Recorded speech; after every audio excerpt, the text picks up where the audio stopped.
I hate to say this with diamonds in my mouth and around my neck, but you know. You shut. Hey, yeah. hey. Shout out to Katie the jeweler, man. Hey, but diamonds have always been a girl's best friend.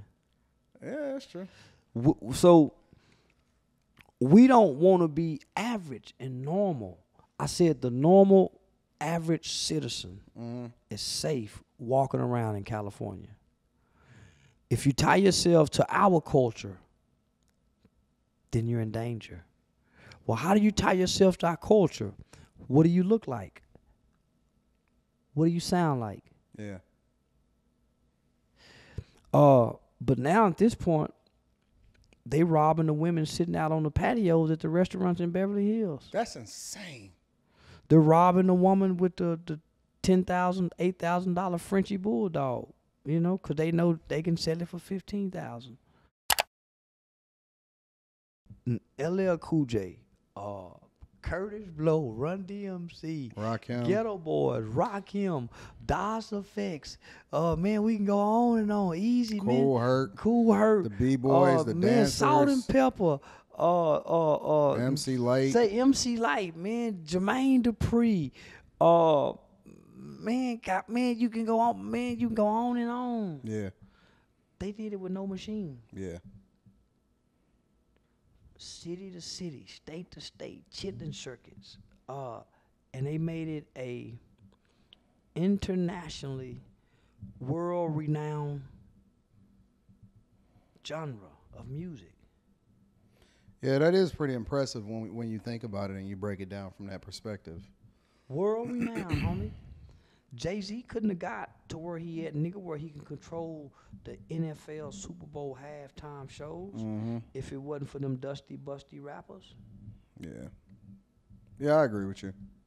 Nigga, Lil Durk couldn't dare touch 20 million if it wasn't for Tupac, nigga, who been in some of the biggest movies, known to the movie screens, double platinum albums. If that was available then, Pac would have $500,000. Yeah. The things that they know that's available because they was born into an information age. The same information they was born into was not available when we was born. Well, you know, they say that tough times make strong men, and strong men make weak times, in which the people that come after us, I'm not sure that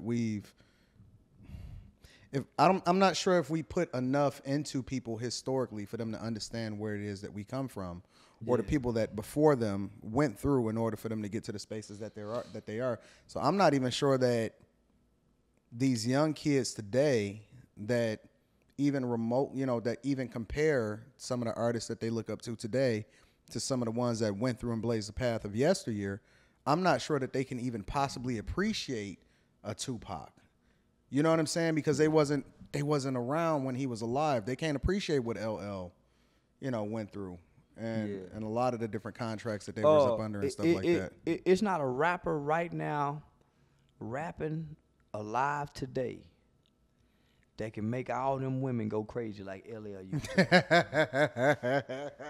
It ain't one rapper alive today that's rapping on a microphone, nigga, that can captivate the audience of the women like LL used to, homie. Yeah.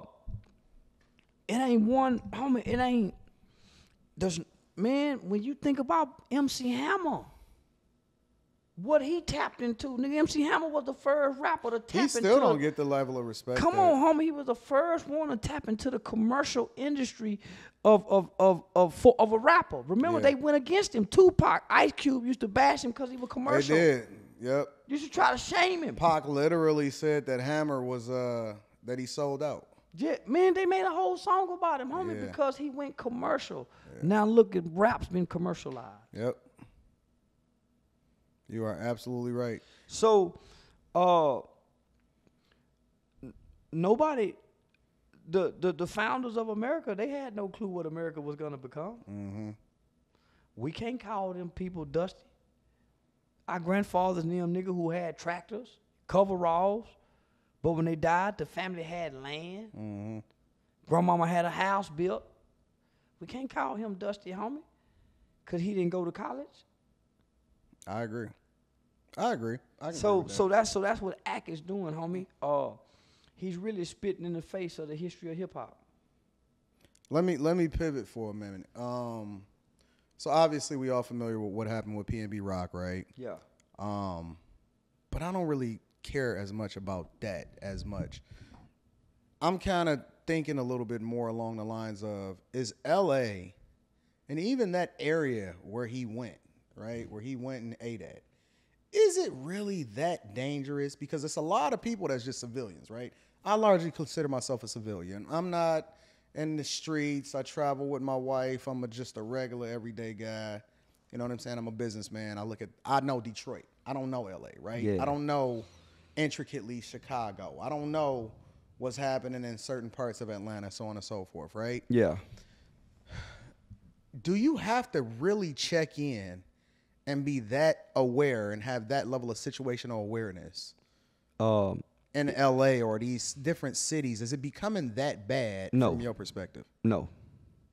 Only if you have a familiar face. Only if you flash your wealth. Mm-hmm. But if you go blend in amongst regular, average Americans, and no matter what city you go in, it's not dangerous. Why do it seem like our culture, when I say our culture, I'm not even saying my culture because I don't embrace it like that, but the culture that black people celebrate the most is the most dangerous? You got on a $40,000 watch. They wouldn't know to take that from you. I don't know, see. Well, they familiar now, it seems like. Well, only the scavengers, those that know. But the average person amongst them who would rob you if you had all your jewelry on with the diamonds, they don't know the value of just that solid gold watch. Yeah, that's true. And I hate to say this with diamonds in my mouth and around my neck, but you know. You shut. Hey, yeah. hey. Shout out to KD the jeweler, man. Hey, but diamonds have always been a girl's best friend. Yeah, that's true. So we don't want to be average and normal. I said the normal, average citizen is safe walking around in California. If you tie yourself to our culture, then you're in danger. Well, how do you tie yourself to our culture? What do you look like? What do you sound like? Yeah. But now at this point, they robbing the women sitting out on the patios at the restaurants in Beverly Hills. That's insane. They're robbing the woman with the $10,000, $8,000 Frenchie bulldog, you know, because they know they can sell it for $15,000.